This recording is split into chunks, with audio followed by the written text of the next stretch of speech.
jam, burn it up. 아름다운 이 밤에 몸을 흔드는 party. 모두 you got it. Yeah, that's my jam, pump it up. 소리 질러 everybody.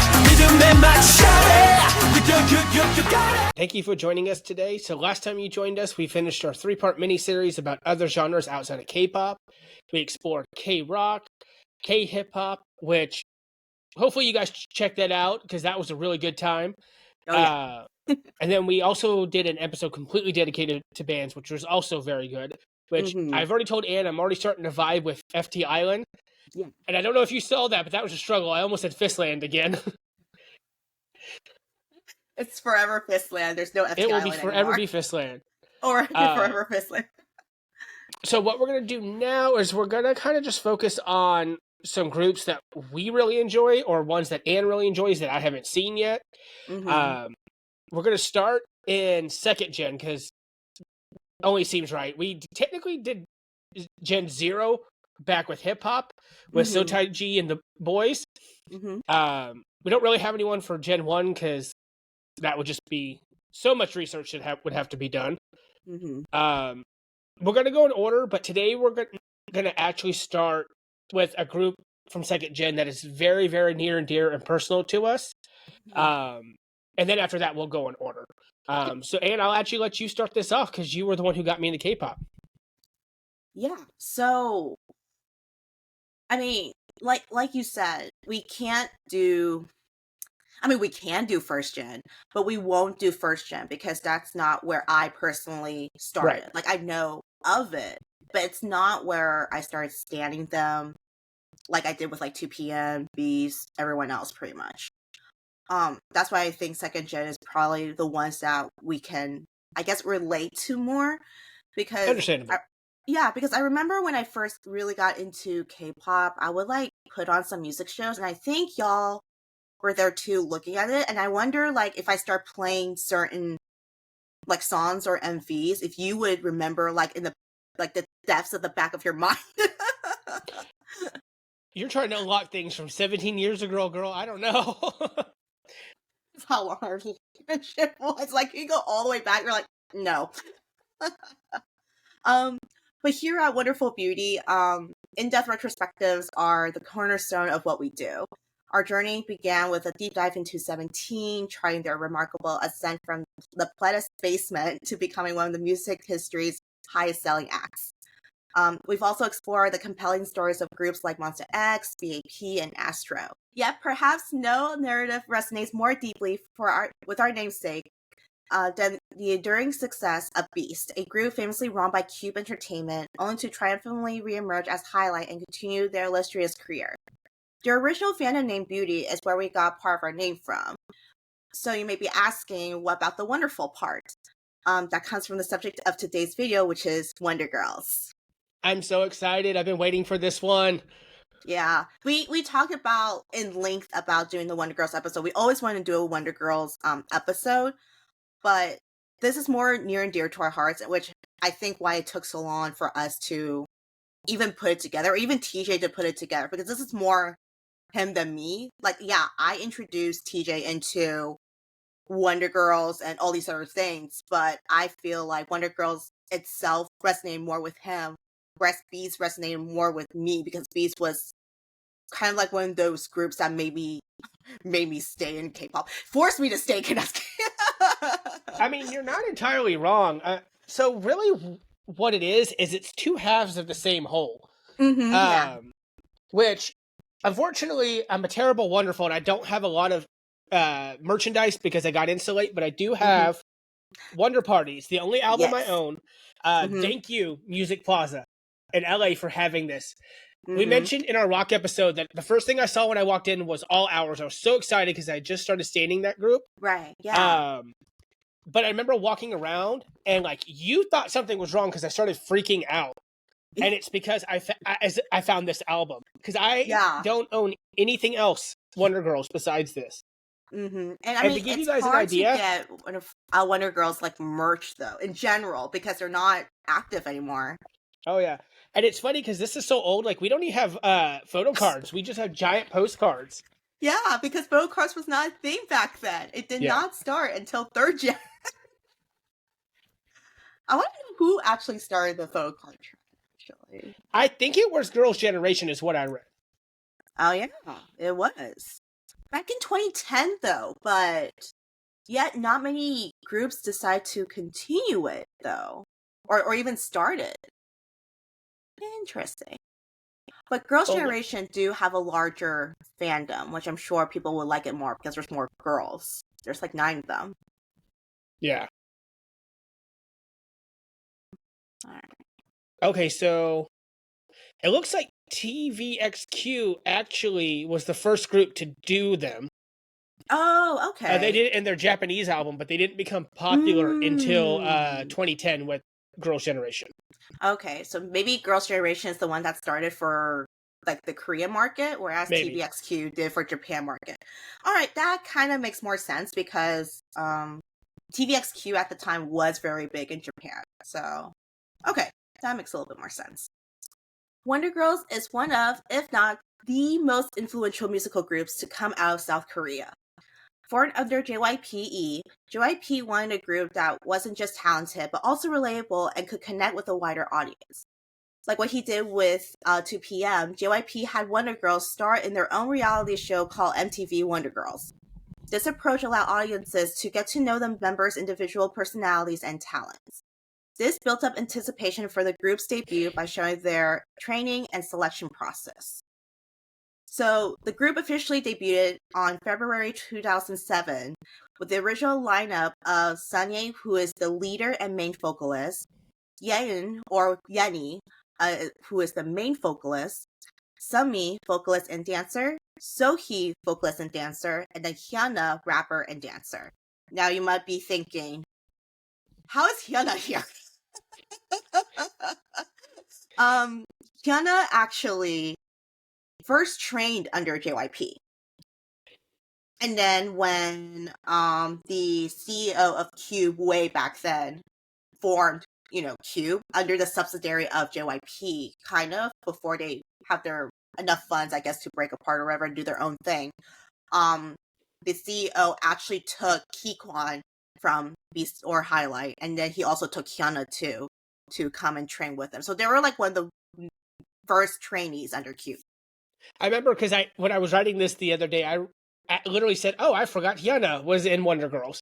Yeah, but she was there, I think, very temporarily. Yeah. She did leave for health reasons. But, I mean, that's kind of like crazy to think that Hyuna had like this nice resume almost before she even went into 4 Minute and then later going solo. Yeah. Mm-hmm. Wonder Girls debuted on NBC's show Music Core with their hip-hop inspired track Irony. While the song had strong hip-hop and R&B influences, it also contained aspects of 70s disco, which created Wonder Girls' signature retro pop sound. The song revolves around the frustration and confusion when a lover's actions don't match their words. This is shown in the music video where the girls get together to get revenge on Sunny's cheating boyfriend. The video sees the group using spy gadgets and tactics that would be reminiscent of spy shows like Charlie's Angels, which gave more reference to the retro pop style they were known for. While Irony was a success for the group, it was very modest compared to what the group would achieve in the future. The song was deemed as lacking in innovation, and the girls were compared to groups that had debuted before them. Despite this, critics couldn't deny that the song had a cheery and catchy chorus, showcasing the group's potential. 4 months after debut, Hyuna announced her departure from the group in July 2007 due to health concerns. The next month, it was announced that Kim Yubin, a trainee from Good Entertainment, would be replacing Hyuna as the new rapper. She officially debuted with the group on September 7th with her first studio album, The Wonder Years, which included their track Tell Me. So remember, guys, this is 2007. So this is going to be cheesy. Super cheesy, yeah. Which actually, a lot of the Wonder Girls videos are really cheesy. When I write scripts, I have to like watch things or listen to them to see what I'm writing about. Right. You told me, Anne, that you have not seen anything in preparation for this video. Yeah, I mean, I have seen them. I've obviously seen these music videos before. I obviously listened to these songs before. I purposely did not want to watch anything so I can get more of a pure reaction to it. So it's kind of like going down memory lane. There's nostalgia to it. So it's like, okay, here we go. I might get embarrassment, but maybe it won't be as bad as Beast. That was embarrassing. And again, I don't even think it was Beast that was the problem. I think it was just AJ that was the problem. All him out. No, I'm just kidding.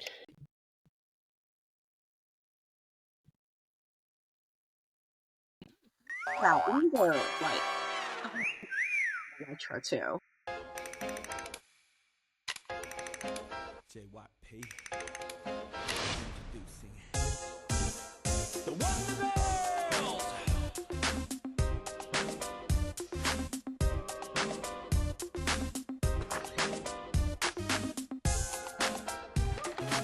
너 오늘 데이트했잖아. 손은 잡아봤어? 말해봐. 자꾸 처음이라 말을 너무 많이 해. 이런 감정은 It's kind of interesting to see how modest their makeup is. Like how they have little makeup they have on. It's not a lot.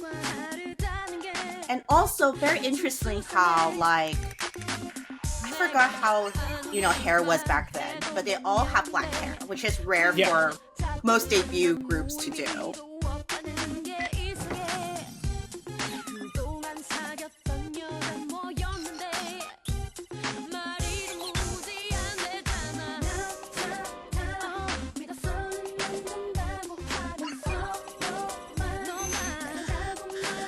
I'm a little confused why she had to do so much searching to find her boyfriend. I think they're just locating him, actually, Okay. Physically, where is he at?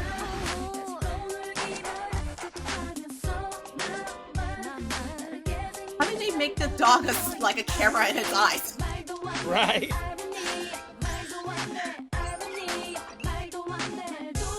I do like that we have a member in a Wonder Woman shirt, which is a foreshadowing to another one of their music videos that they have later on. Right, yeah. I mean, look at them. They're ahead of their time with all these gadgets. Oh, yeah.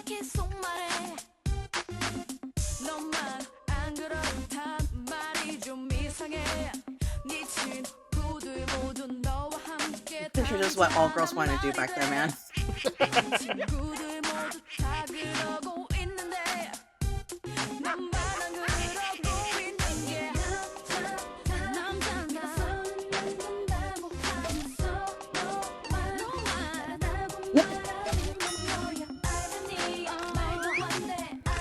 Would be Hyuna doing all this?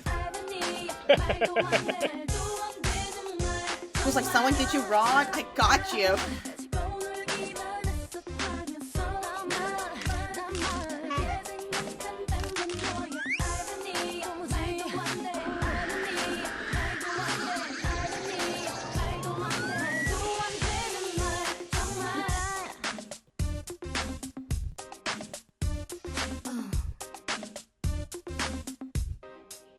break it down.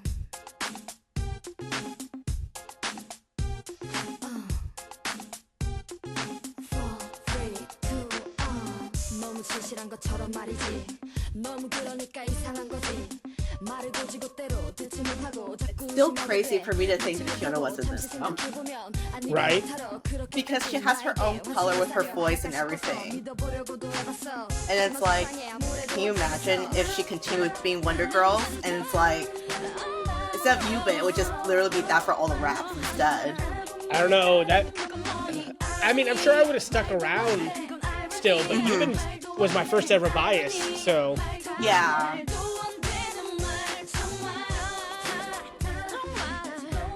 Hey, yo, wait. That was a 2 p.m. member. Hold on. Whoa, there was a 2 p.m. member. Hold on. Where's the one where it showed all the guys? Wonder Girls debuted before 2 p.m. Yeah, because, hold on. If we go back to 349, yo, the one on the left is Nickun. Why is his hair so much? Oh my god, the hair threw me off once. I zoned in on his face. Oh my god. This is why I don't watch anything. It's like a pure reaction of that. That's your man, isn't it? No, that ain't my man, but he was my original bias. before I moved over to Chansun. Oh, Chansun, yeah. Yeah, but this is Nickun. We'll do a whole retrospective of 2PM. But he's one of the first Thai K-pop idols. Oh, that's cool.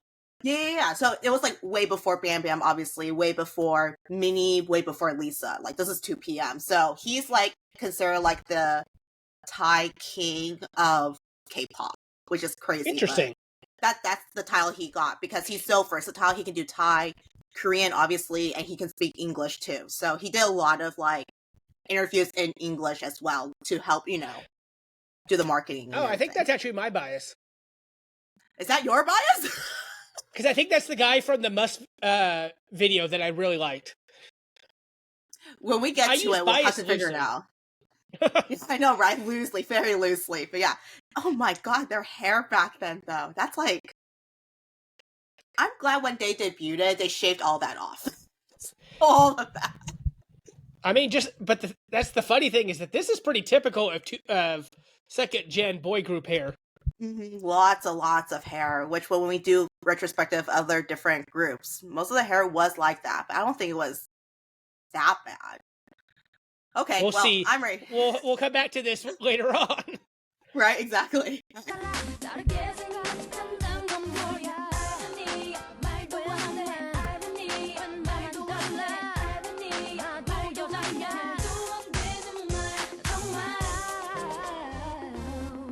선혜야, 오빠가 사람 보는 눈은 있다니까, 알지? 다들 친구들이 너무 이쁘신데 선혜가 제일 이쁘다. 선혜야, 내가 영원히 너만 사랑할게.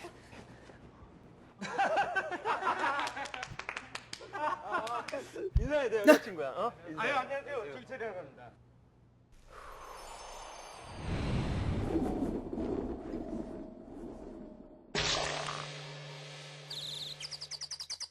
Oh, the cheesiness. Why is that?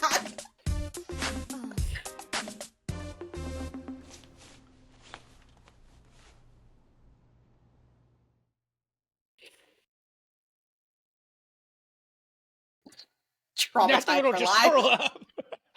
Traumatized for life. Oh, that was great. It was so cute. I forgot how cute it was too, and corny and cheesy, but it was really adorable. Oh, sweet baby Jesus. That was great. Oh my gosh. So then after that, they had their first studio album, The Wonder Years, with their title track, Tell Me. Tell Me was a massive success in South Korea and propelled Wonder Girls to national stardom. The song was praised for its retro sound and simple choreography, which I guess also applies to irony, though, because there is choreography, but it's much more simple and easy to follow.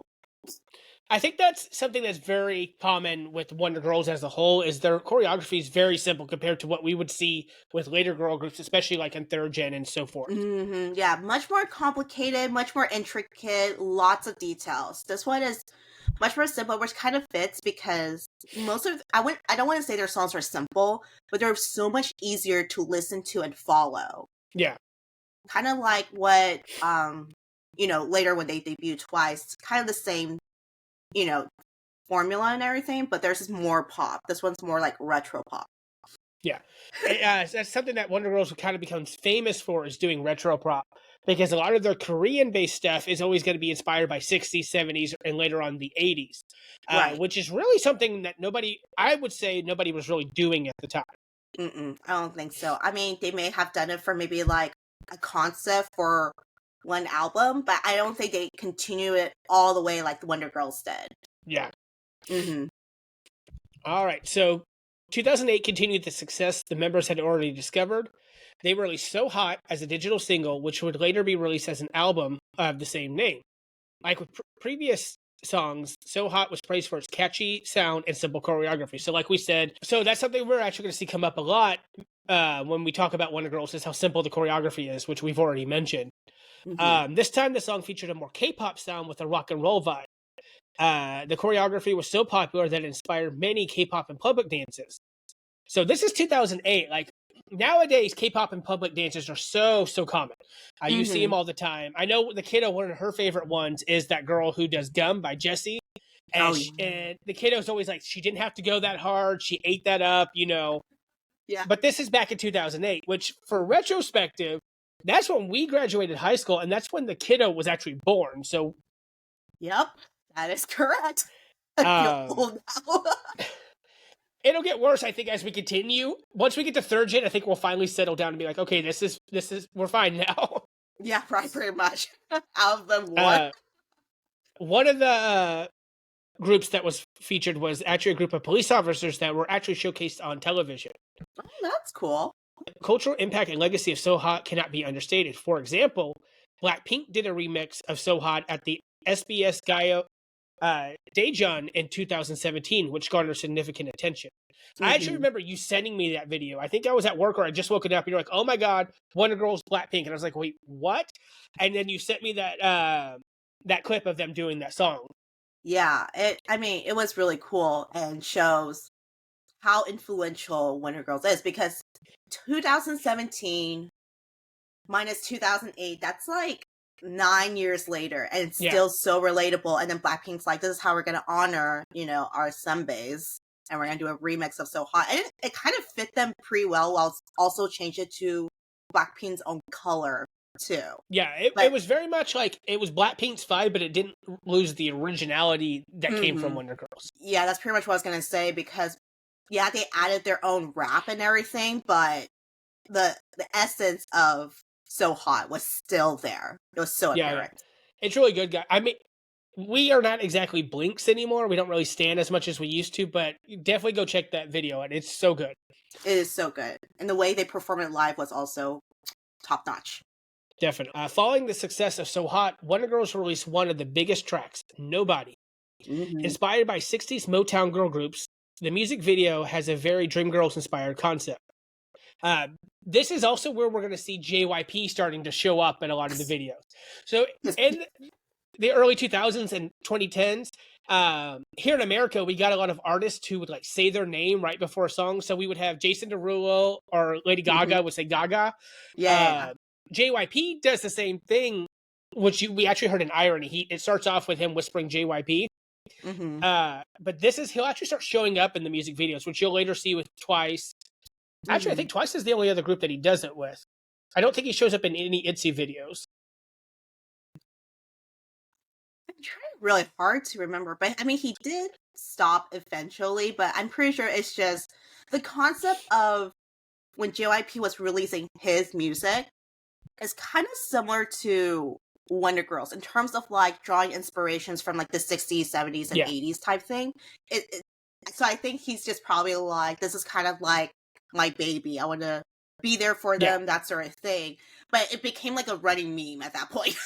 It really did. It really did. The group is portrayed as backup dancers for JYP, who unfortunately get stuck in the bathroom without him being able to perform. Wonder Girls take the stage and become instant stars. The choreography from this video is probably the most recognizable of the group's repertoire. It's simple, catchy, and the synchronized hand gestures are easy to be imitated by Wonderfuls. So if you're a Carrot, you should remember this song, because Sungkwan forced the members to dance to it with the iconic long red gloves. So I'm a Wonderful and a Wonderful, but I don't think there's a Wonderful, bigger Wonderful on the planet than Sungkwan of 17. No, if there is like a number, you know, like of like who joined the Wonderfuls fan club, Sungkwan's number one. Oh yeah. He was born and he was like, I'm a fan. I don't care. And this song was released in multiple languages, but we're going to do the Korean version of it. Yeah, the original one.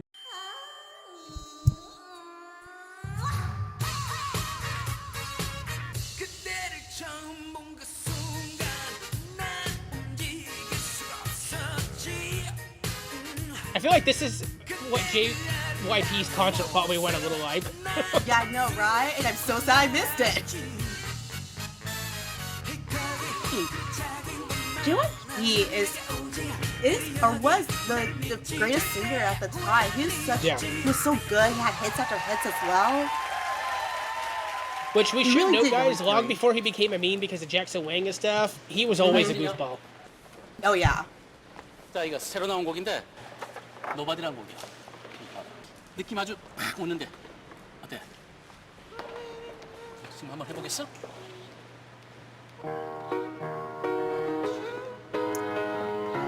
I don't even remember that this music video was 6 minutes long. Yeah, there's a whole storyline to it.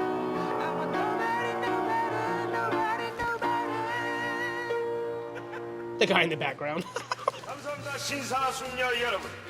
오늘 밤 오신 걸 절대로 후회하지 않으실 겁니다. Another thing I like about this is I feel like it also gives a little bit of homage to the Kim sisters. Yes, definitely.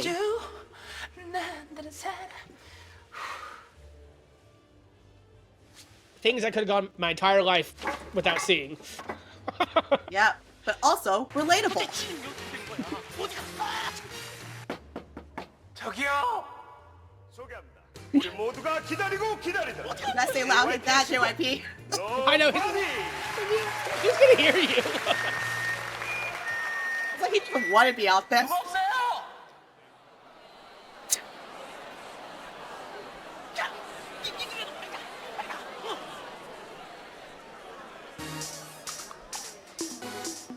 I just got goosebumps when the music started. I love this song so much. No.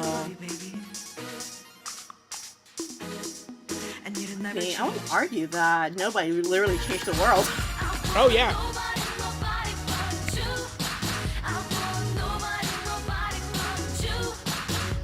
Like, I still know this dance to this day. I know, right? Sometimes when And this came out you in start doing 2008. it too. It's like deep in the heart of Texas, like you have to resist not to clap. But at least, you know, with that, we don't know all the lyrics to that. We know all the lyrics to Nobody. That is true. We only know one line from that. That's it.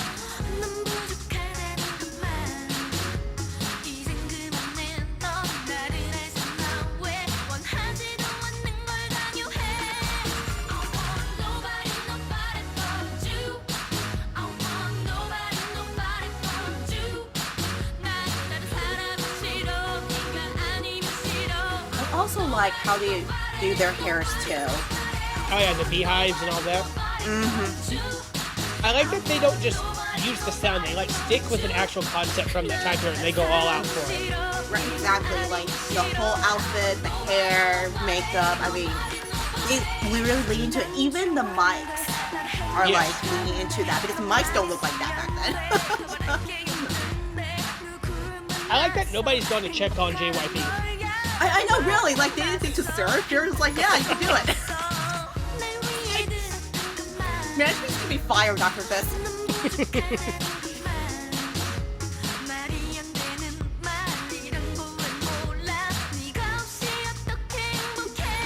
I'm in the stage. Well, I think this is the cheesiness that you expect from a JYP video. And we see it with later groups. GOT7 had a lot of cheesy videos. Twice did. Stray Kids did. Yeah. I want to say it's kind of lost its thing since. But back then, I mean, their videos were just known for being comedic and cheesy. Yeah, exactly. He has JYP in the mix as well. Oh, yeah. He's just known to be a comedian.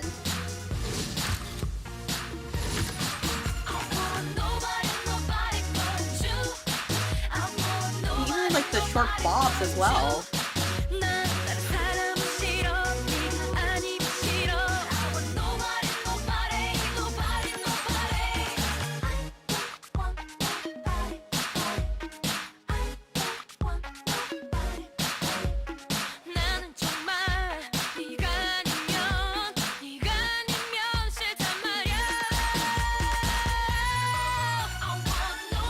I also like this that the song is 17 years old, but it was so popular that there's actually captions in English for it. I know, right? That when they went back and added on. But still, I mean, we have videos nowadays that don't even have English captions on them. True. I wonder if they went back and added in, once they kind of got that, once they broke into like American market. It would make sense, yeah. Because I don't even remember if I saw subtitles when they first came out or not. So, like, I never really paid attention to that, obviously, but I will say, whoever wrote this song, which I think was JYP, to incorporate Yubin's rapping skills into such retro songs without it losing its feel was really talented. oh yeah, definitely, especially with the tone of her voice. You know, the pitch of it is lower, right? Yeah. So it's hard to do that because most retros, I think, it's a little more higher pitch. JYP, not again. Oh, he yelled this time. I know, really. Like, you could do that before? Oh, man. The thing is, he checked, but he just assumed that there was some in there. And I know, now, like, the third time when he goes back, he's gonna have to, like, literally make sure there's, like, a roll of it. Nobody was a juggernaut of a success for the group. It won them 26 music show awards. Beyond that, it won them the Song of the Year, Best Music Video, and Best Female Group at the 2008 Mnet KM Music Festival, which is now Mama. The Digital Bang Song at the Golden Disc Awards in 2008. The Cywer Digital Music Awards Song of the Month for September and October in 2008. And the Bun Song at the Seoul Music Awards in 2009. Nobody is considered to be a pivotal song in the Hallyu Wave. It was one of the first K-pop songs to gain widespread recognition, especially in the United States. It was the first ever K-pop song to enter the US Billboard Hot 100, where it peaked at number 76 in October 2009. This was a landmark movement for K-pop's visibility in the Western music market. So our current lineup for the Wonder Girls is Sunye, Yenny, Sunmi, Yubin, and Sohee. So, because we're going to see things are going to change up a lot. So just so everyone, every now and then we're just going to mention who's still in the group because it does happen quite often. Yeah, it does. It changes a good amount. Riding the wave of nobody's success, JY Park decided to make a risky career move that would change K-pop forever. He decided to launch the Wonder Girls into American market, something that was unheard of and had been done since the 1950s with the Kim sisters. In 2009, they released an English version of Nobody. The song charted at number 76 on the Billboard Hot 100, making Wonder Girls the first South Korean act to enter the charts. To help gain exposure, JYP signed the group to tour with the immensely popular American group, the Jonas Brothers. Who remembers the Jonas Brothers? Well, they just toured last year, so they're still kind of relevant. Yeah, but this is like Disney Channel Jonas Brothers. This year is like 3000. Like Camp Rock, year 3000. The big hair. What could have been a career-ending move for the Wonder Girls, and possibly JYP, ended up paving the way for future K-pop artists in the West. Their Western ventures continued with the release of their EP Two Different Tiers in 2010. However, this period saw a significant lineup change. Sunmi temporarily left the group in January 2010 to focus on her academic career, so Hyelim joined the group. Despite the challenges of breaking into the American market, the group released their second full-length album, Wonderful, which including the hit Be My Baby, which was released in multiple languages as well. Released on November 7, 2011, Be My Baby was a major comeback for the group in South Korea, after taking time off to focus on their American success. The song returns to their retro pop roots with 60s-inspired R&B and soul sound mixed with modern elements. The song represents one's plea for a loved one to commit. It's a direct and heartfelt declaration of affection and desire for a committed relationship. So fun fact, the video was actually choreographed from Jonti Moni, who also choreographed Beyonce's Single Ladies. Which, for those who may be not familiar with Wonder Girls, to stress how big the wave that Wonder Girls created here in America. We didn't have a whole bunch of rhythm games back on our phones back in the day. Wow. No, there wasn't, the big one that we had was Tap Tap Revenge. And for, I think it was $1.99, you could actually get a Wonder Girls pack. And it included 2 different tiers and Nobody. And it included the English and Korean versions of those. Oh yeah, I remember that, yeah. You played that out, though. Oh, I did. There's the whisper.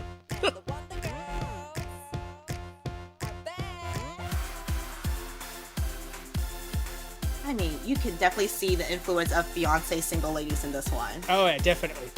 Black and white, the silhouettes.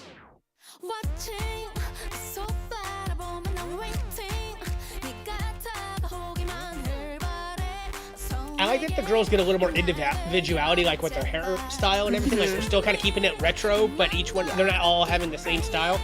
Right, because that's what we saw with Nobody. They essentially all had the same Yeah. hairstyle. The bob and then the beehive hair and everything.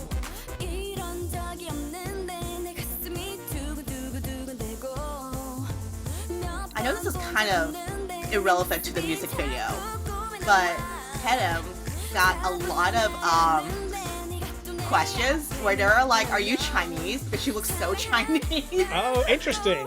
And she was like, "I'm Korean," but she said it in English. So it's like, I want to say that really Yeeun is the one who kind of takes the spotlight in this video. Like, when I think back to this, I think of her being in the center the most. yeah, she's more well known in this one.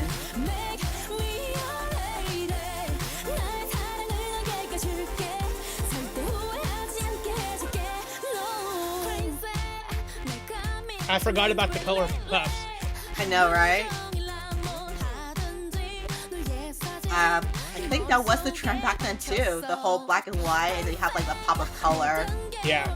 Pretty sure that was like, you know, someone's MySpace profile picture.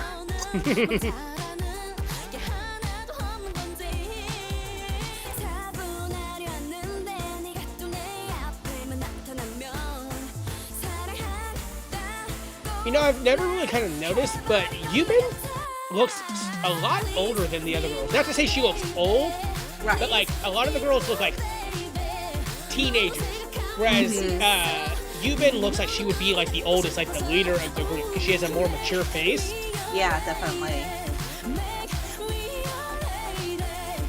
I think Also, what probably didn't help though is probably her skin tone. Oh yeah, the truth. She is a little bit on the darker side. There's nothing wrong with that because, you know, Asian genes are all different and, you know, depends on where your family's born and stuff like that. So,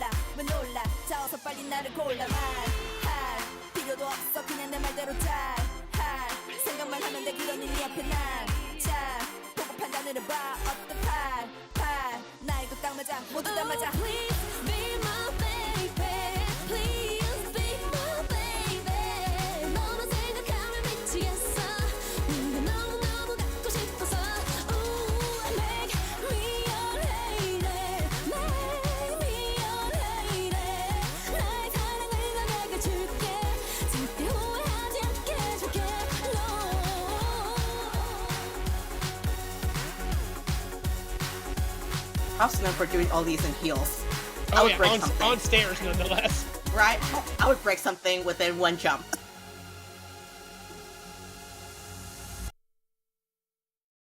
Oh, so good. So classy. So the current lineup for the Be My Baby would be Yeeun, Sunny, Yubin, Hyelim, and Sohee. It's amazing to think of how much success they got, considering that they changed members so often.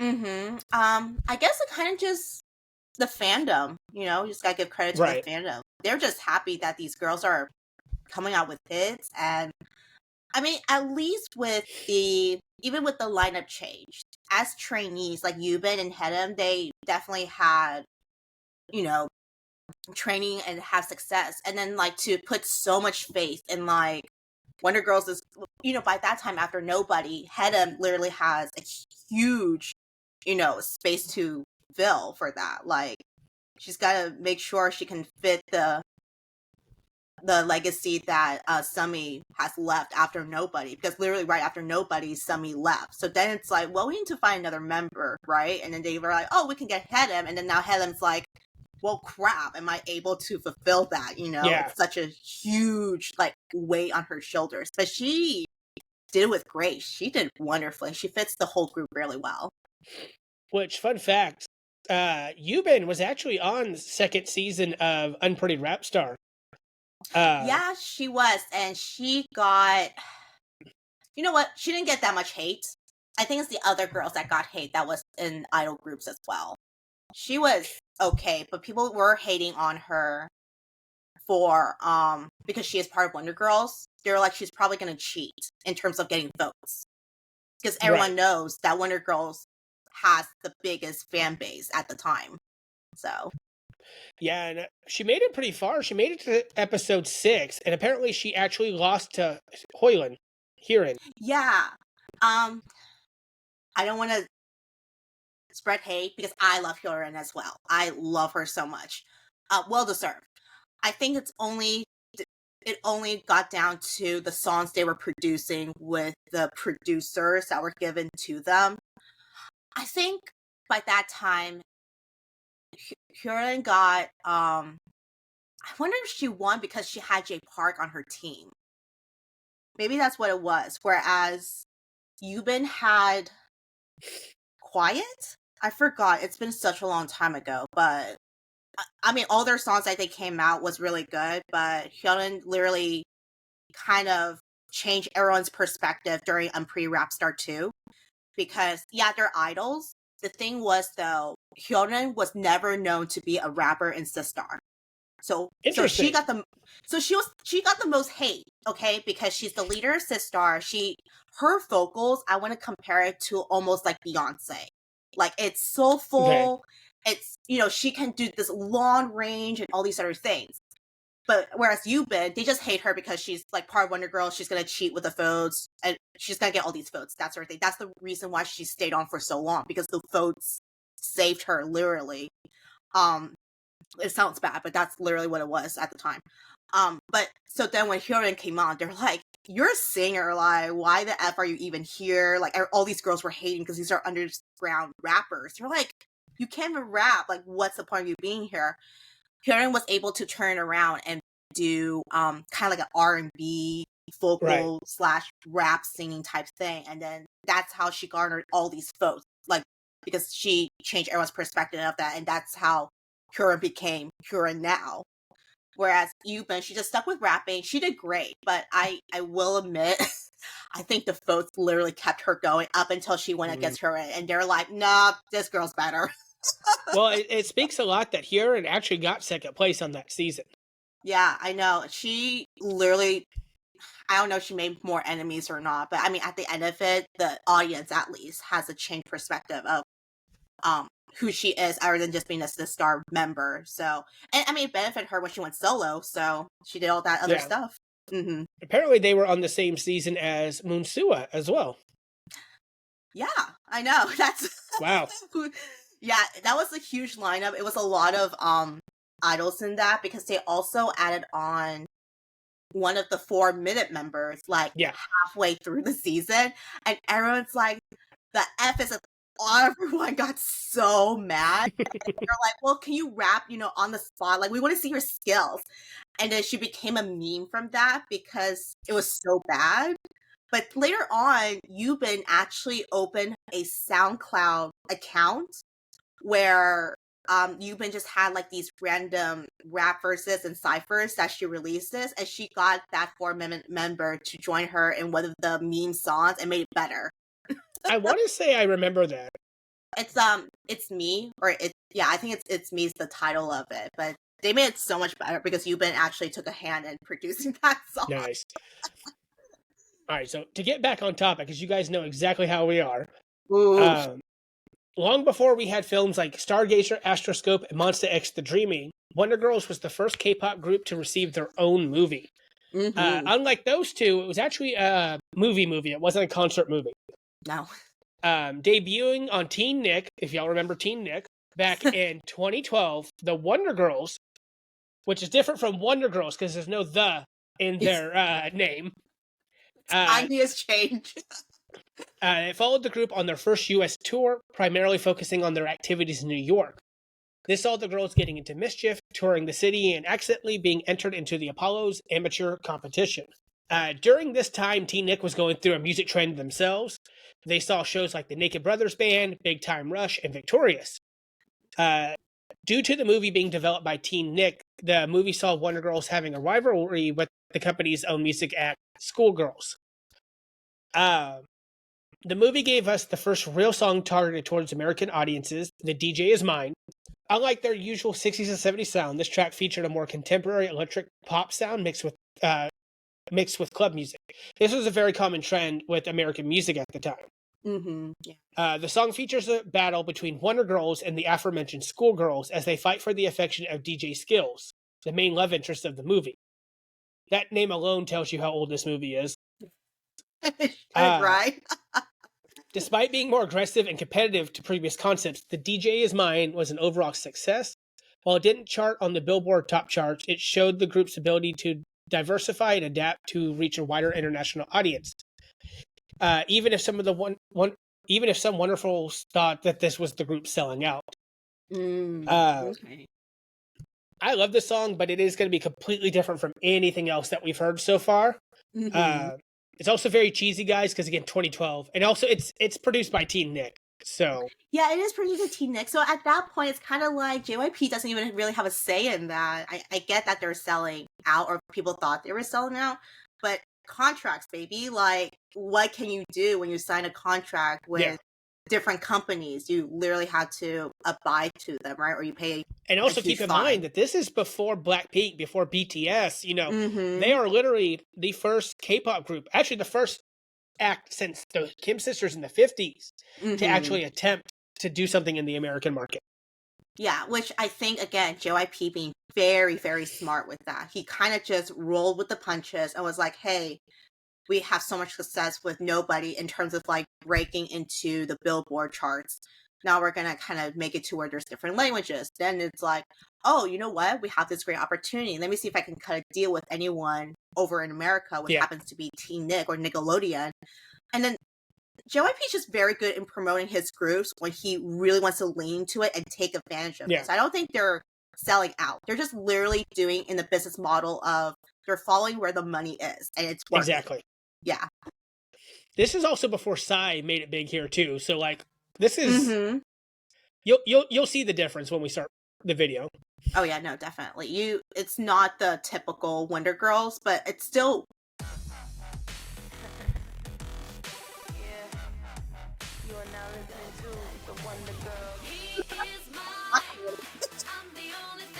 it's so aggressive right from the start.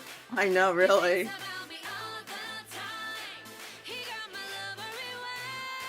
JYP! Who is allowing JYP in the club? Right. I don't know who styled Yeti, but I do not like that outfit with like the melted records on it. Oh, yeah. But and she looks a little odd compared to the other girls.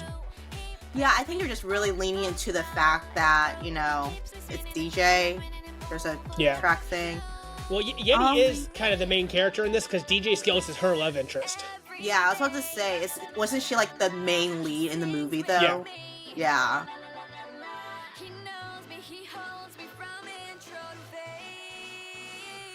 And this is something maybe not many people actually know, is that they all can speak English fluently. Like, they actually took the time to learn English because then they had to add in this movie. I'm sure they learned it even before then, not thinking they'll have this movie deal, but...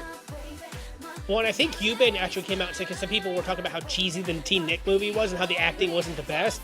And Yubin came forward and said, we were literally having to learn the language as we were filming the movie. Yeah, pretty much. So it's like you're learning the English language and you had to learn the slang of it at the time. You're just like, that sounds weird.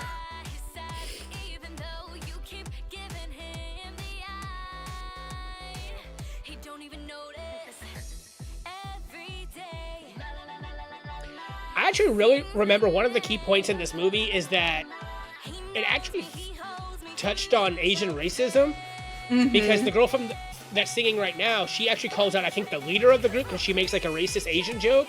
Yeah. And how she's sick and tired of her like digging on the girls for being Asian and being from Korea. Yeah.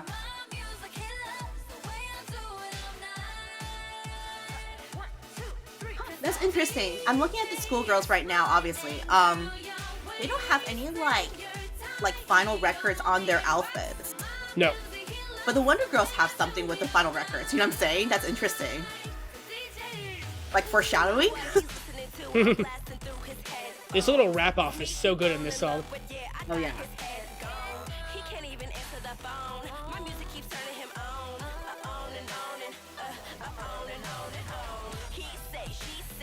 no, okay, don't fight. Could you imagine? Wonder Girls canceled and disbanded for starting a fight in a New York club. Headlines in Korea.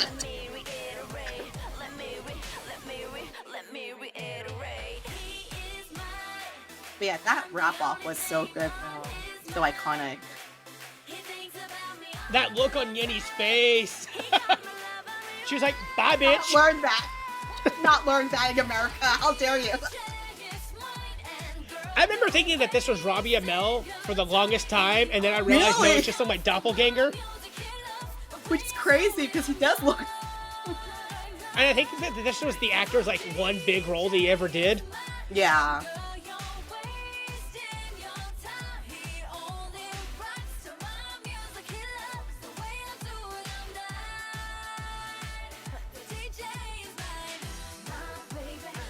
Oh, the Korean pinky swear. I forgot about that. Mm-hmm. That's what's cool about it too during that movie is that they taught a little bit more about Korean culture without it being like obnoxious, you know? Like it becomes and like then look at this ending fairy. Mm-hmm.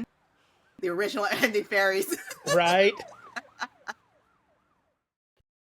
I also like how, even though this is considered a Wonder Girls song, it's the schoolgirls' vocals fits very well with it too, which I think kind of, that's why it's not like the typical Wonder Girls sound, because they had to fuse these two groups together as well. Well, and then they released a version without the schoolgirls, and I don't think it works as well. No, you need the schoolgirls because it gives that like variety in a sense. Yeah. So, because it sounds so bad. The Wonder Girls can only do so much with these types of songs, like this type of genre. It doesn't translate as well.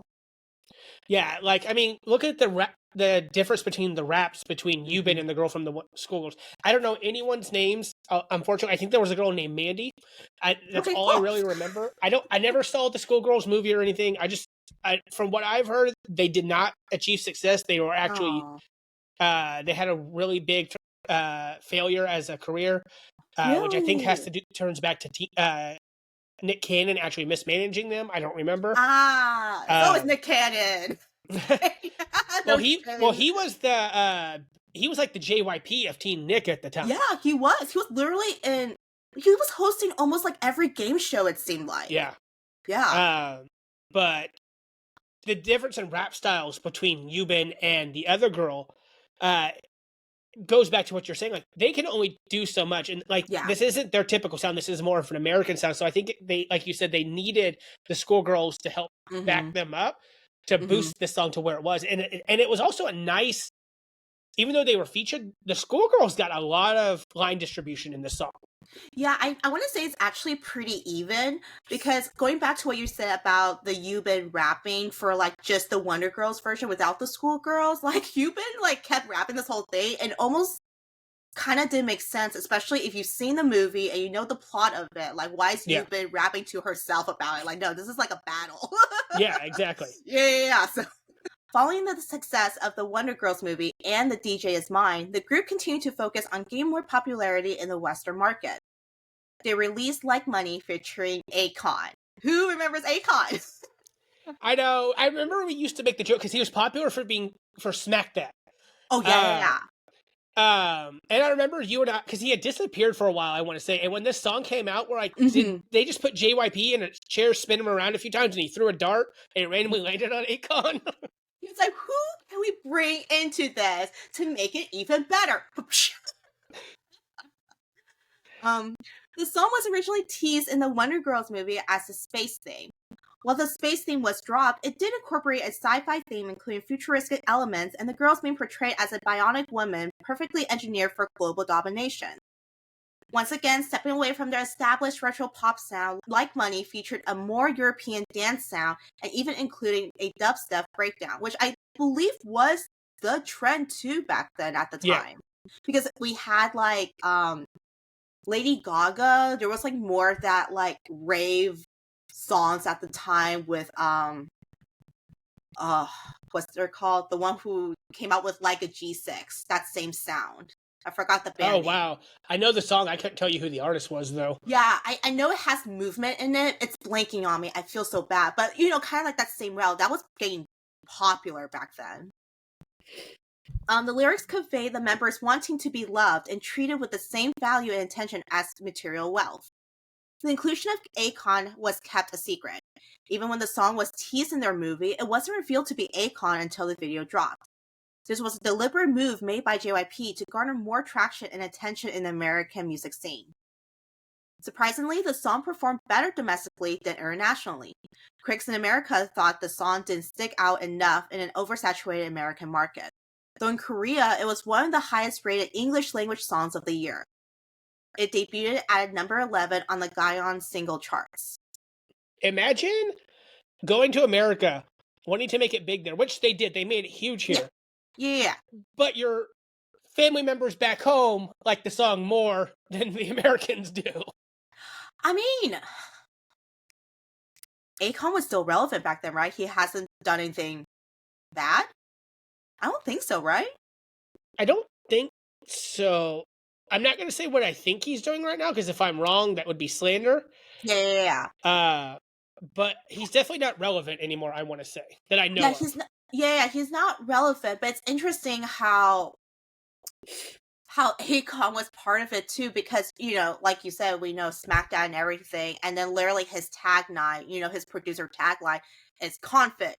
Can you imagine that being a Wonder Girl song? Right. But it's also really interesting because we've said this a few times over multiple episodes. JYP, he's a tactical genius. He is. For him to make this big move and then also be like, we're going to include an American artist, but we're not going to tell you until the video drops. Like, that was very genius of him. He literally does like to tease us. I mean, it's almost like what he would do with certain trainees after Survivor shows, that sort of thing, especially after the whole him trying to debut twice, or form twice at the time. The ones that he gave highest praise later would be debuting in ITZY or whatever. So yeah. he knows how to tease, and he has he makes intentions purposely. He knows what he wants, and he will follow through with it. Yeah. Which is interesting, because if you see his goofy persona that he's so well known for, you wouldn't think that that's what was underneath. No, he's just literally a walking meme. He's like a dad. He's literally like a dad that you can make fun of, and then once business starts, he will get so serious. He's like the top CEO. He will make sure everything goes through. Well, I mean, look at it. If you go back to, there's videos of him but being there when ITZY's training to get ready for a new comeback. He's in the practice room doing the dance moves, being like, why are you off beat? Why are you that? He even traveled with ITZY to America for their first US tour to make sure that everything went smoothly. But that's a lot of criticize. commitment. Yeah, a lot of people criticize JYP because he's known for bringing in the killer groups to get rid of groups. And to this day, a lot of people are still mad at him for the mistreatment of GOT7. Right. But in the end, these groups are literally his children. He literally, and I know Stray Kids absolutely hates him, especially Sunmi. But for the most part, he is so involved with his groups until they get to the point where they can actually go off on their own and start doing their own things, for better or worse. Yeah, I think I mentioned this early on in our podcast journey type thing. I did mention how JYP even takes care of his artists after they leave, even when the contract is completely done. The most well-known story would be 15 Ann's Park Jimin, not Jimin as BTS Jimin, even though they share the same names. And she has this running joke of everyone keeps messaging me and DMing me about how much they love me, Oppa. I am not Oppa, I'm a girl. But anyway, so she was saying, because they share the same name word for word. So she's like, well, F this. But anyway, so she was saying in one of the podcasts, I believe it was either Eric Nam or just an off podcast type thing. She was saying how even though she left the company, JYP will still hit her up because they, exchange phone numbers. Hey, how are you doing? Are you sleeping well? Did you find a place yet? Do you need help finding a new dorm? Do you need help with this, this, and this? Even though she left for a good 3 months by that point, he still hits her up. Yeah. Hey, I heard you were having trouble with this. Do you need help with this? Do you need help with that? He cares. He really does care. It doesn't matter how, groups leave the company, what the beef is or whatever. Deep down behind the scenes, I think JYP really does care for every single artist. Yeah. Which we'll actually get this topic will actually become relevant a little later when talking about Wonder Girls. Yeah, definitely. It seems redundant to say I love this song at this point, but I really do love this song. Translate to English. Transmission begin. The year. Unknown. Project WG. I remember when this first came out, I was like, this is a little creepy. As human genetics. Yeah, I know, right? Combined with robotic enhancement. It's like Black Mirror before it was Black Mirror. Right. Sohee. Lim. Sun. This is also the time when the girls would start using more English names versus their Korean names. And they definitely shortened it because like Sunny is now Sun, Hyelim is Lim. Yeah. Because I remember when I was doing the research, I was like, wait, who is Hyelim? Because I knew her as Lim. Yeah, right, exactly. Because let's be honest, most Americans probably at the time couldn't even pronounce any of these words. Yeah. So they literally made it easier. It's like for Yeeun, they did it for Yenny.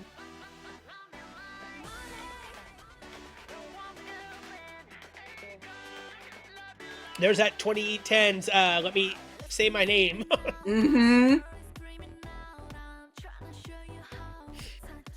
Man, the CGI back then was actually pretty good, let's be honest. Right?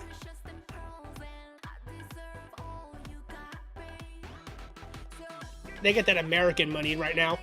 I know, right? JYP is like, yeah, let's go for it. Spend all the budget.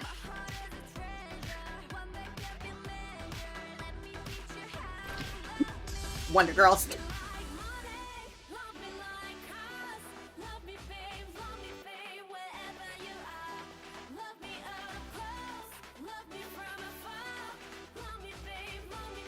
Whoever gave that poor girl that tiny little bob should be fired. I know, really. It was literally a bowl cut. Yeah. All the Asians hate it. Well, you gotta do a bowl cut on her, though. I know, give her a bob like the other girl. Yeah, I know. A little bit longer would be nice. I'm not gonna lie, they keep switching back and forth between members so much, that's why I keep saying the girl, because I can't tell who's who.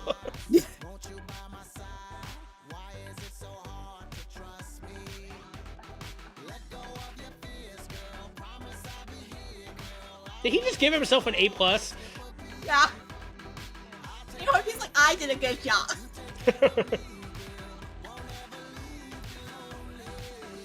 Again, so funny how JYP just literally leans into the fact that he's a walking meme. Yeah.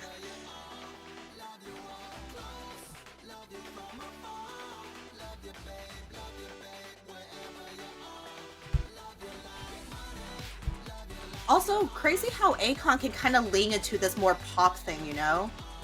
Yeah, I do agree. His sound fits very well with this song. Yeah, I know. I think having the futuristic, theme, too, kind of helps as well. I would say this is my favorite Yubin rap. I know. So when Yubin was wearing that headphones thing, that's JYP's headphones for the Beats, I think, or something like that. Oh, okay.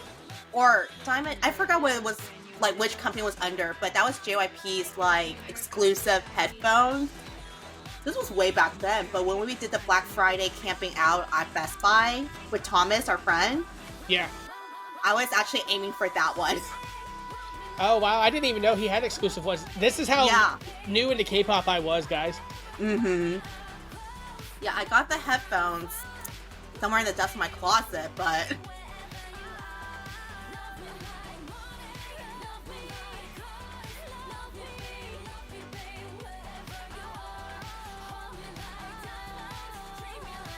so much switch around.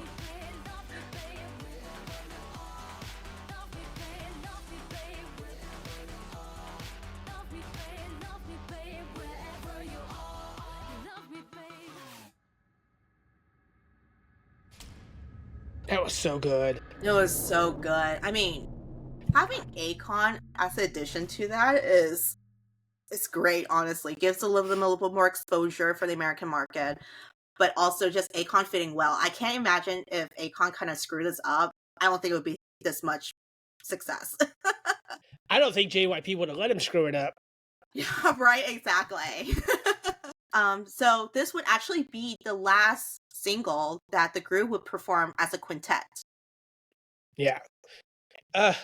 Again, I think that's goes and speaks to how amazing they were, that their lineup changed so often that they were able to continue for so long. Mm-hmm, exactly. Because, I mean, think about it. When Wonho left, Monsta X took a hit for a short period of time. Oh, they did, yeah. Like, Which stocks went down and everything. Yeah, and then, now granted, part of that was the scandal, and nobody knew exactly what was going on, but Right. it's I want to say it's risky for a lot of groups to continue to get success when somebody leaves. Like, think of the girl from New Jeans when she left. I think it was New Jeans. When she got removed for the bullying scandal. No, wrong one. Le Sserafim? Yes. No, so think about it when Idol. Idol's the one. Because Le Sserafim just started, so it would be Idol then. No, I think it was Le Sserafim. They had a member leave for a bullying scandal back in high school. Yeah, but so did Idol too. But Le Sserafim didn't take much of a hit because they were only 1 month into debut, whereas Idol kind of did, but they kept going. I'm going to trust you on that because you know I'm not the biggest Idol fan, so... Both of them did, though. I mean, both of them did have the bullying scandal, and then they left. It's just that Le Sserafim was a shorter period of time, so that's why I think that it didn't affect them as much. Whereas Idol, I think it did affect them more because it was like year 3 or 4 into their career or something like that. Yeah. But following the rigorous schedule and international promotions, Wonder Girls would actually go on a 3-year hiatus starting in 2013. During this hiatus, we would see a significant lineup change. Sunye would get married and have her first child. She would leave the group to focus on her family. Sohee would also depart the group to focus on her acting career. She actually would go on to appear in the critically acclaimed movie Train to Busan in 2015. Oh, yeah. In 2015, JYP would take the biggest risk when it came to the group, returning as a 4-member group, including Yeeun, Yubin, Sunmi, who would return, and Hyelim. Wonder Girls returned with JYP's first ever band concept. This saw Sunmi on bass, Yubin on drums, Hyelim on guitar, and Yeeun on keyboard. The third and final studio album, Reboot, would release on August 3rd, 2015. Despite the drastic departure from previous projects, the album would receive widespread acclaim for its cohesive concepts and musical styles, which focus on retro-inspired synth-pop seen in the 1980s. It was named the best K-pop album of 2015 and ranked among the best K-pop albums of the entire 2010s. Okay. So we mentioned this in the last episode because we focused on Day 6, that Day 6 really... Wonder Girls was very popular as a band, but they didn't last much longer. Whereas Day 6, of course, is still going to this day. Right. But it's interesting that this was such a risky move, and they still stuck with the retro pop, but they moved forward from the 60s and 70s up into the 80s. Right, yeah. Following Reboot, Wonder Girls would release their single Why So Lonely. Unlike Reboot, which pulled heavily from 1980s influences, Why So Lonely pulled inspiration from reggae music. The song was also well received and won the group numerous awards. So the section we're in right now is TJ said, F this, and he left. This would start my little hiatus. I don't like change, okay? And again, I was not invested in K-pop at the time. I was invested in Wonder Girls. So for them to go on hiatus, which Anne, of course, was used to this at this point because she was actually into K-pop. You know, at this point, her men are going off to the military, all this. She's like, whatever, this is normal. And I'm over here like I'll go to the next group. I'm like, what the frick do you mean this is normal? And she's like, I remember you being like, hey, Wonder Girls are back, but they're a band. I'm like, what the hell do you mean they're a band? And somehow I completely missed Reboot. I don't know how I completely missed that that time period, but when they were doing, I think, the teasers for Why So Lonely, I looked at it and I said, this isn't Wonder Girls. I'm done. I'm not doing this anymore. I bet you kind of look more into the Reboot album because then you're like, yeah, I can do that. I probably will after this, but Yeah. I just remember this is when I walked away, and I did not come back for like 3 years. Yeah. It Until wasn't like until Blackpink came out, I think. Say that again.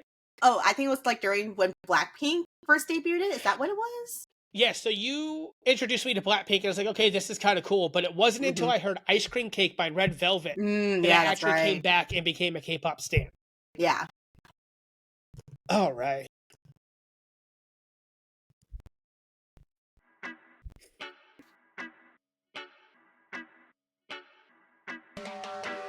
너와 입술이 될 때부터 모든 게 달라질 줄 알았는데 별거 없어. 넌 다른 게 없어. You know what? I thought which was pulling out. I thought it was a piece of gum. I thought it was a cigarette at first.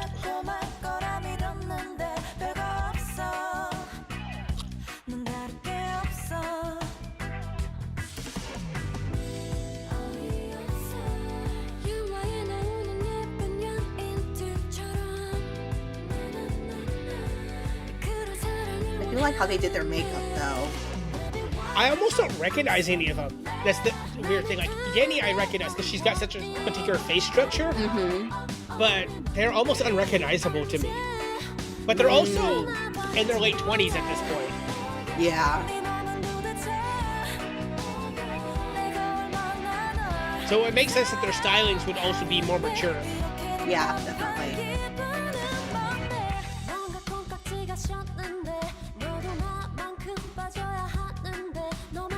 I think it's actually the nose on Yenny is why I can recognize her so easily. Yeah. Oh, look at her. It's like, I fought with the schoolgirls. How dare you?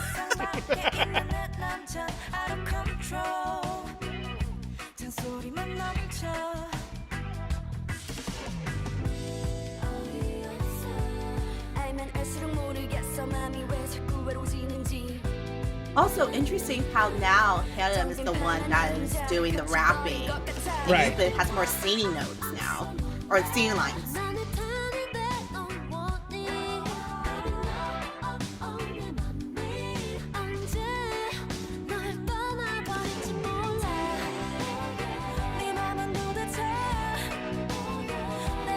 It's also interesting how they have shed their more innocent girl personas for this.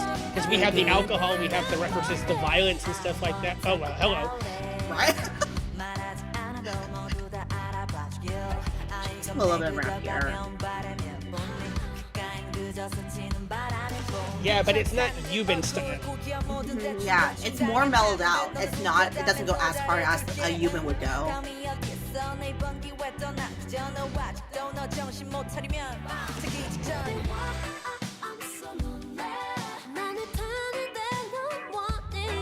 See, they came from voodoo dolls to an actual mannequin.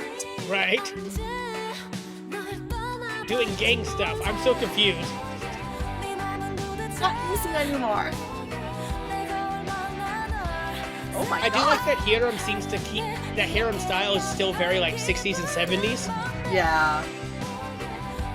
So, I mean, it's still retro, but much more of a mature retro. Yeah. Yeah. So they stray away from what Wonder Girls is as a group.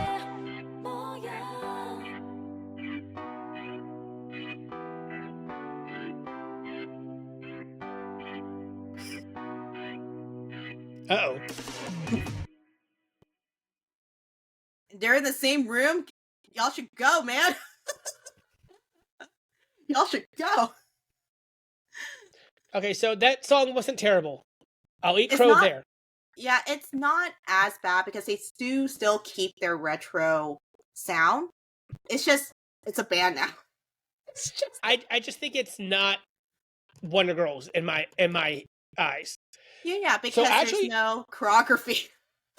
That, and you know who I think that song would have fit a lot better but without the instrument playing? I think that would have fit Mamamoo really, really well. Very cool. Yeah, I can see that. Yeah.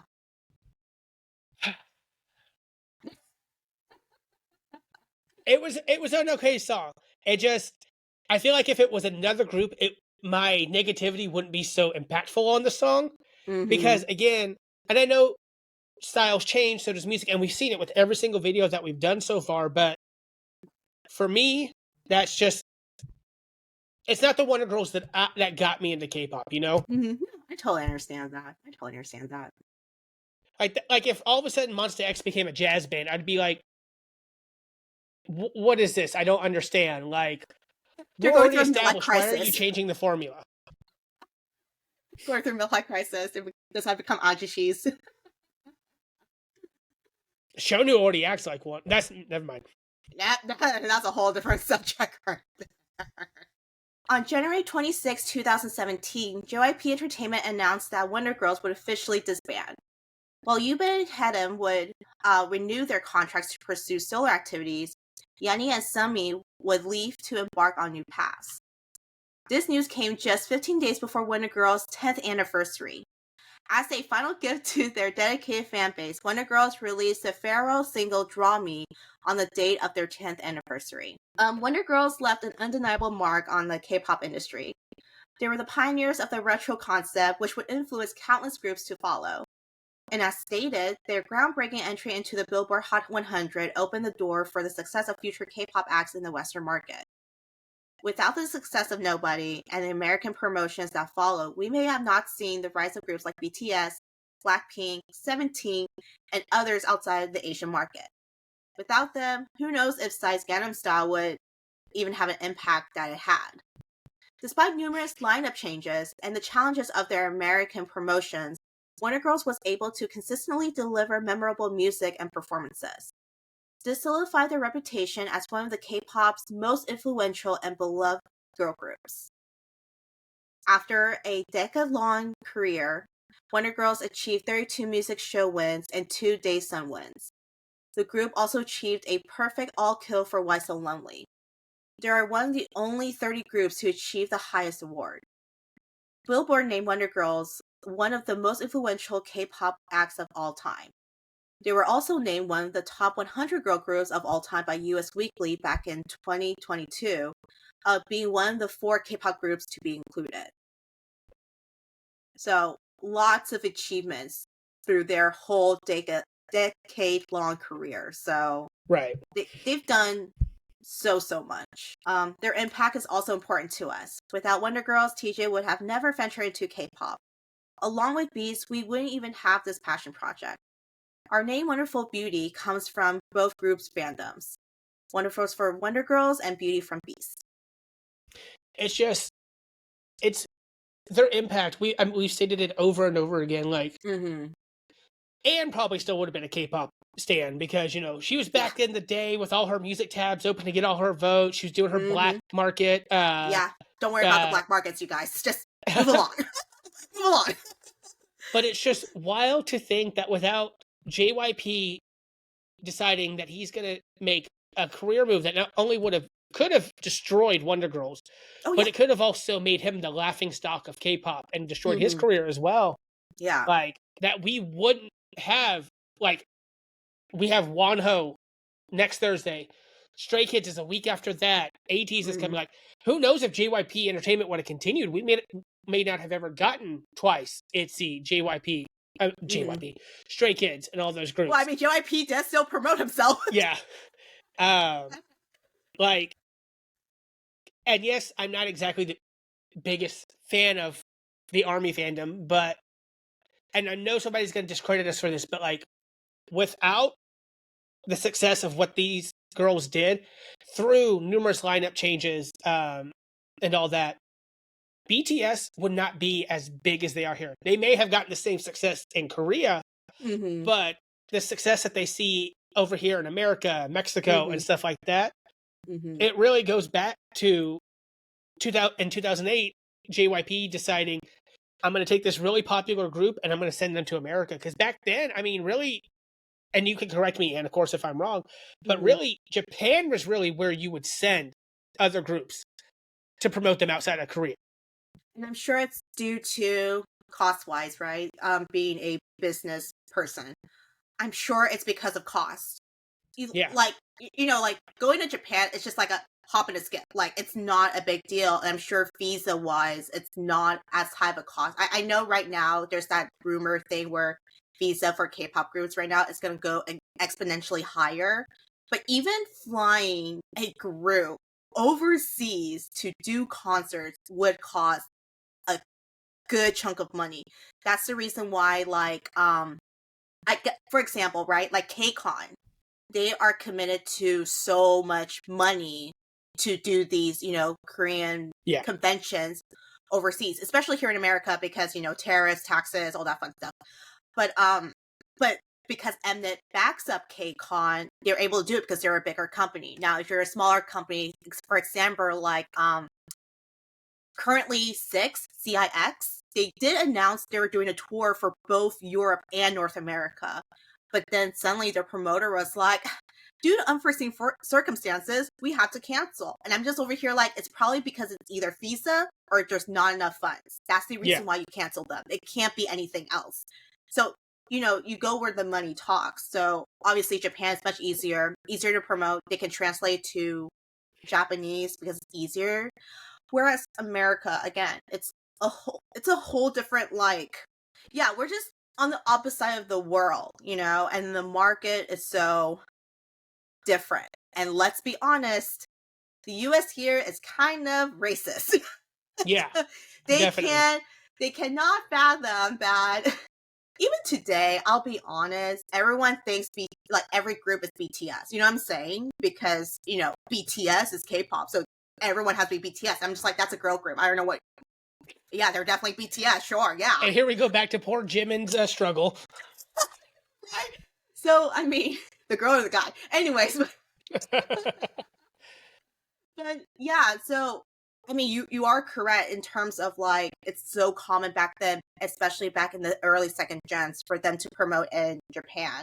JYP taking the risk and doing it, and then also kind of having that connection and be like talking to the Jonas Brothers management team and be like, hey, I kind of want to work this thing out. What do you think? And then in turn, Wonder Girls being able to tour with the Jonas Brothers as their opener. And then from there... if I remember correctly, I want to say it was actually the Jonas Brothers' father who, like, heard the Wonder Girls perform. And he was the one who reached out and been like, hey, I think this is a great opportunity. Oh, okay. So I got my story wrong on that. My bad. But I just remember it has to do with, like, either JYP reaching out or maybe the management team. Yeah. And then just giving them an opportunity. Because Jonas Brothers was huge back then. And then I'm sure they're just trying to figure out what would be a great opener. And, I mean, props to the Jonas Brothers' dad then. Because he gave them this opportunity and didn't care about the fact that, like, race plays a card. Oh, they're saying like a different language. They didn't care. They're just like, these are talented girls. We want them on our tour. Yeah. And their U.S. promotions weren't just, oh, they're touring with the Jonas Brothers, here's a movie. I remember they actually performed on the Wendy Williams show.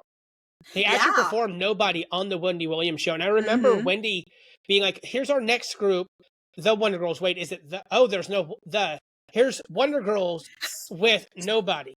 Oh, that's so cute. I'm glad she kind of like double checked. She's like, is it Oh, that's adorable. Aw, love that. Yeah. But yeah, the impact though, in general for Wonder Girls is it's not as near and dear to me in my heart as TJ's in comparison. But Wonder Girls was actually the first K-pop concert I've attended. Because the tours in America for K-pop groups was not a huge thing. If they do tour, like for like SM Town, when they do those like group collab things, or even like the Korean Music Festival back then before we had KCON, it was only in LA and then New York. There's no cities in between. So Wonder Girls actually did their first American tour where there's multiple stops. Like they literally stopped in Dallas, they went to Florida, they went to Seattle, like they went everywhere.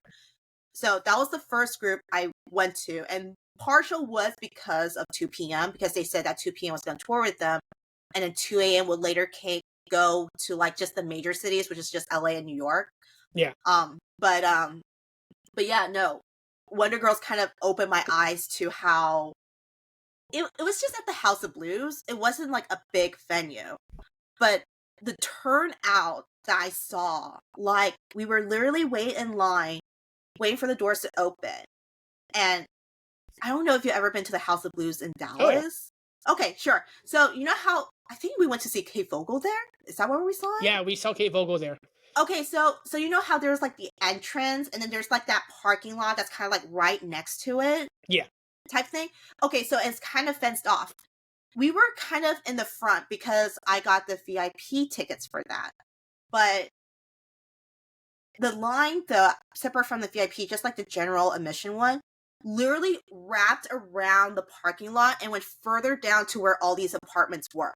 Wow. Like it was a lot of people, and then like I was just having a great time, and then like they didn't do sound check back then. They did this thing called meet and greet where you got to meet the artists before they start the concert, and you get to take a photo, take a selfie because COVID wasn't a thing, and you get to be close to them, and then you can give them a hug, I guess, within reason, like consent and everything.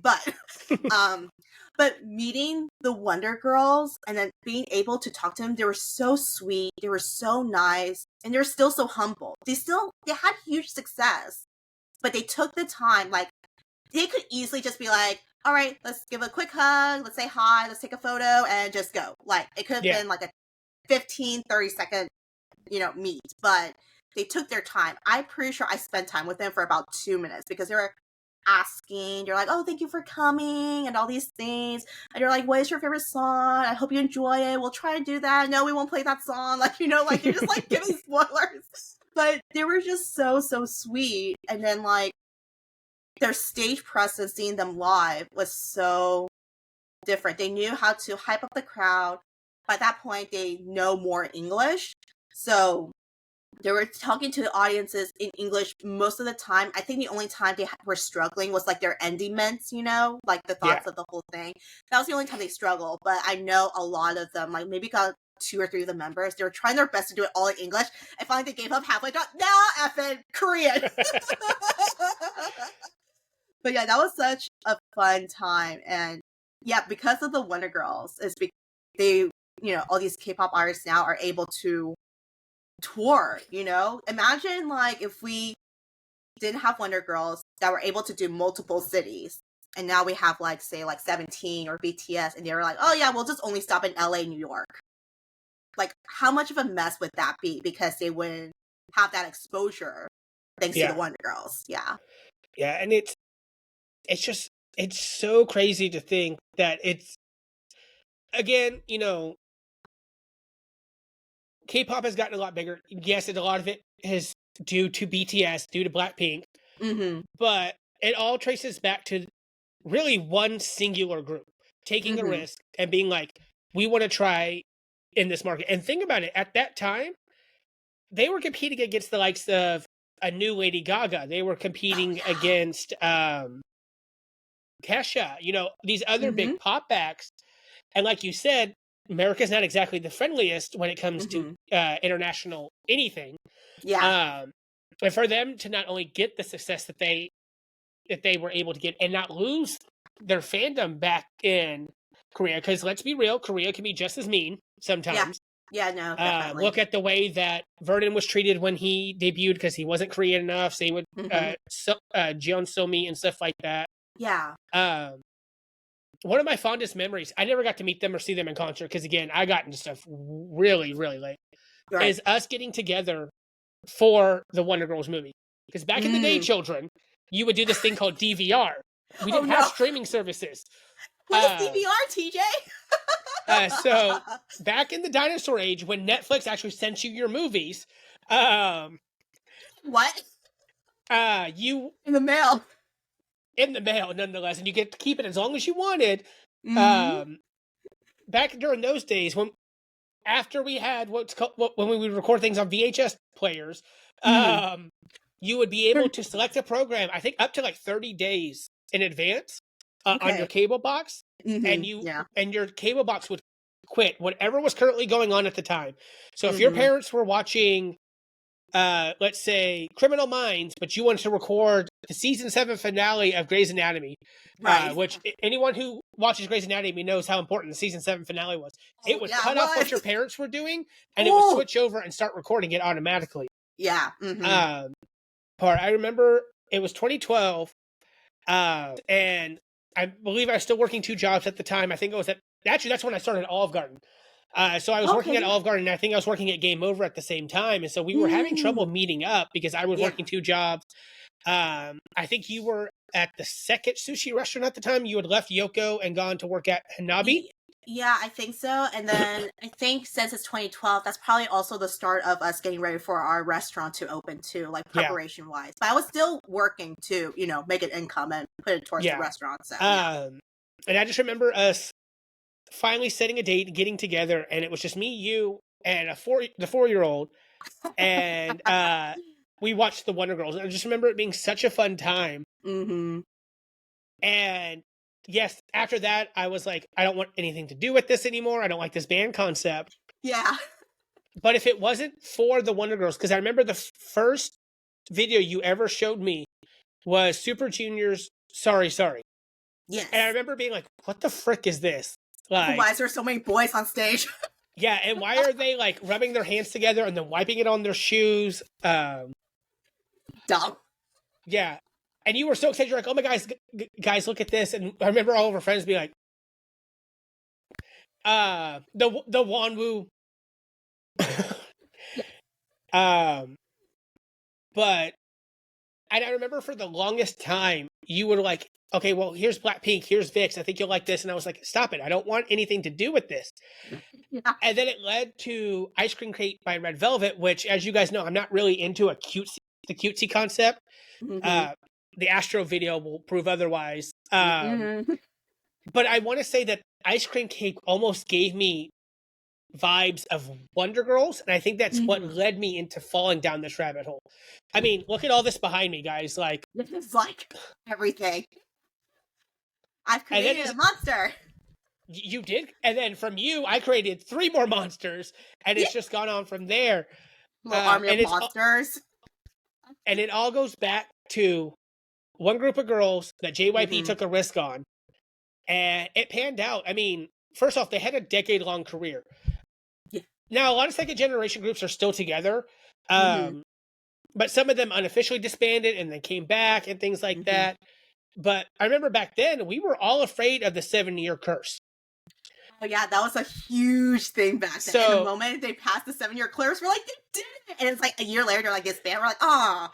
Well, and the 7-year curse is what we were afraid of with Wonder Girls, because that's when they went on hiatus. Right. And so for them to continue for 10 years was really unheard of back then. Yeah. And yes, like we still have Shiny to this day. I think Super Junior said they actually just kind of forgot to disband. That's why they're still together. Which is kind of hilarious because it's like, shouldn't that be in your contract? Yeah.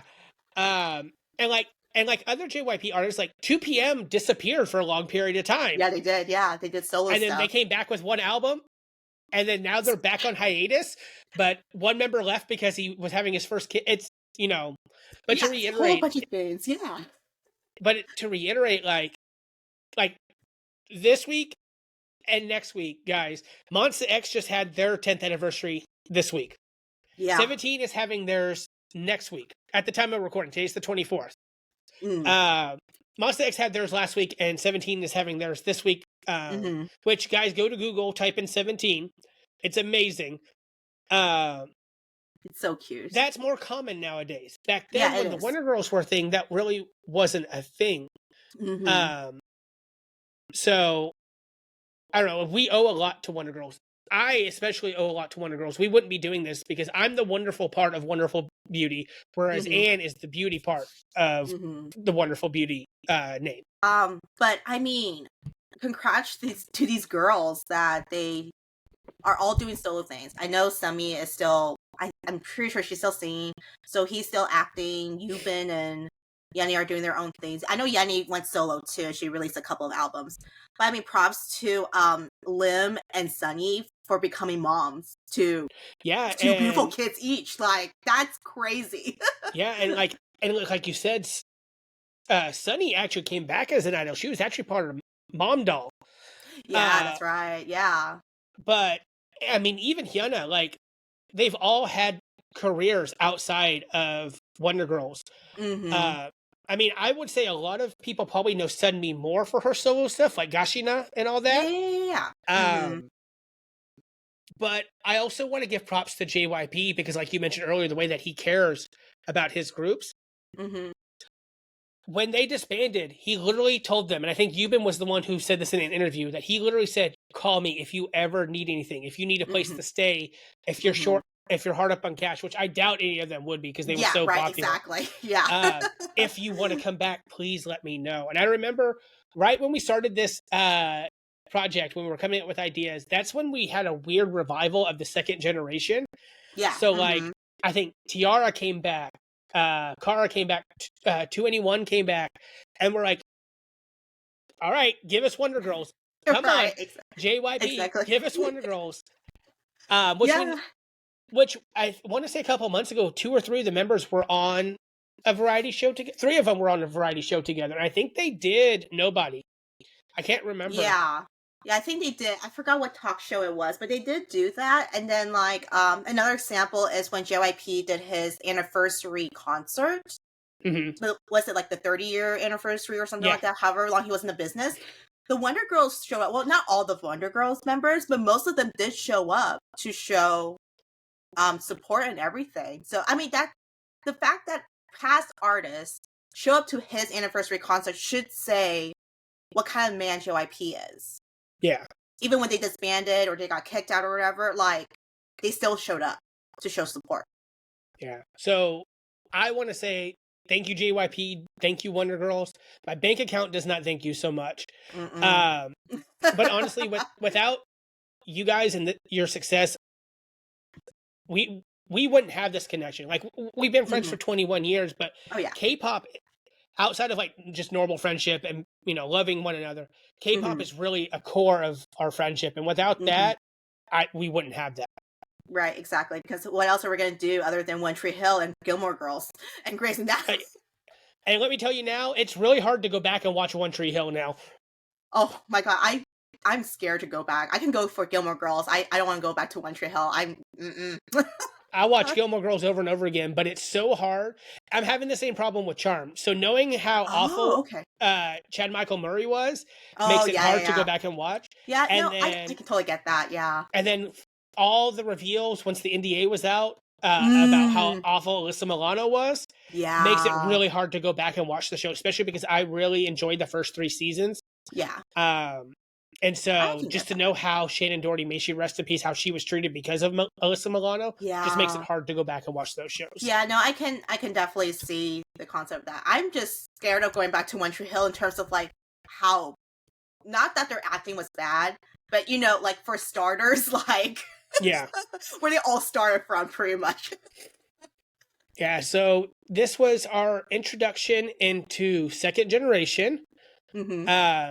There are a couple of groups who debuted before Wonder Girls, but because of our namesake, we had to start with Wonder Girls. Next episode is going to be really fun because if we're going in order, it's actually Epic High. So expect another TED Talk from Anne. Now, I think the whole retrospective of any second gen group would be very interesting because you're going back to their roots, especially if, you know, because of this revival of second gen coming back, and then like Epic High still kind of be super relevant. Yeah. If you go back to the old days, you're like, what happened? Why did it start like this? And I'm like, oh, I'm here to tell you about contracts. And if you guys go and watch our hip hop episode, there's multiple times where Anne says, I will not make this a dissertation about Epic High. I will not tell you the history of Epic High. So next episode, she's finally going to get her chance. She's going to be like Hoshi during that Whisper game. Me the whole time. And they're like, no, apple pie. Duh. And it's also going to be kind of fun because outside of like 2 or 3 groups, I'm actually going to take a back seat because I don't know who the hell any of these people are. So... Yeah, and then it's going to be interesting to also see, like, because some of these second-gen idols have also gone, like, solo, or they have, like, a one-hit thing or whatever. If I, like, mention it, you're going to be like, oh, yeah, they're from that group. I'm like, yeah, they're from that group. It's like, you know, with Hyelim with Sistar. You're like, oh, she wasn't in the group before. I only know her as a soloist. So that'll be very interesting to see. So I'm very excited. So tell us what you guys thought. Did you know who the Wonder Girls? I'm sorry. Did you know who Wonder Girls were before this video? Let us know your thoughts. We're open to discussion. Don't come and start yelling at us saying that no, it's all due to BTS. We'll block you. Oh no! But what do you think about the fact that one group made such a big difference, especially if you live here in America? Let us know if, like Anne kind of said, did you know Sunmi from her solo stuff and had no idea that she actually came from a girl group? Right, yeah. Just give us your thoughts. Let us know maybe some second generation groups that you might want Anne to introduce me to. Let's see if it's already on the list. It's already pretty long, so we may not do too many. Yeah, it was kind of hard too, but I also want to have a good variety. There are some problematic groups that we both decided mutually that we should not do them due to the current controversies.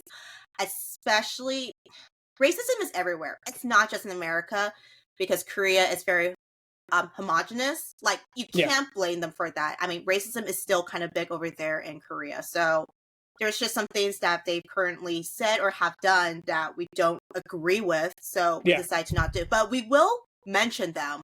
We just won't do this huge thing of history, because in the end, they're kind of bad people. So it's something that we similarly did, like when with Him Chan and BAP. Like, some of these things have to be mentioned, but it doesn't mean that they deserve to get our full attention, I guess, is what I'm trying to say. Right, yeah, but I mean, also, it's kind of like, give credit when credit's due, because and you're separating the art from the artist, because Him Chan was a part of BAP, and he did fit in that group. He did great things, but we don't condone what he has done recently, so. I'm looking forward to it. I'm also looking forward to third gen, which we won't get to for a while. I think we've got like 20 groups on second gen right now that we got to get through.